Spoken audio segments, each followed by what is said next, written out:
அண்ணா, விபூதி பூசுறது மத அடையாளம் கிடையாது, மருத்துவம், மனித நேயத்தின் குறியீடு. மழை காலத்துல விபூதி பூசுனா கபாலத்துல உள்ள கெட்ட நீரை பூரா உறிஞ்சி தலக்கணம், தலைவலி, ஜலதோஷம் இதெல்லாம் வராம பாத்துக்கும். வெயில் காலத்துல விபூதி பூசுனா புறவுதா கதிர்கள்ல இருந்து தலைய பாதுகாக்கும். உடல்ல விபூதி பூசுனா தோல் நோய் வராம பாதுகாக்கும். சின்ன சின்ன விஷப்பூச்சிகளோட விஷத்தை உறிஞ்சிரும். அதுவும் இல்லாம நீ ஒரு பிடி சாம்பல், நானும் ஒரு பிடி சாம்பல்னு எதிர வாரவங்களுக்கும் பூசுற நமக்கும் ஞாபகப்படுத்துறதுக்கு தான் விபூதி பூசும். சந்தனம் பூசுறது உடலுக்கு குளிர்ச்சி, கோவத்தை தணிக்கும், வேர்க்கூறு, தோலெரிச்சல் வராம பாத்துக்கும், மன நிம்மதிக்கு உதவும். நெத்தி பொட்டுல தான் உயிர் இருக்கும்பாங்க.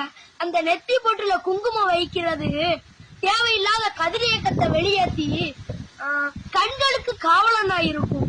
குங்குமம் வைக்கிற விதத்திலேயே நீங்க கல்யாணம் ஆனவரா, கல்யாணம் ஆகாதவரா, சண்டைக்கு வாரீங்களா, சமாதானம் பேச வாரீங்களான்னு தெரிஞ்சுக்கலாம்.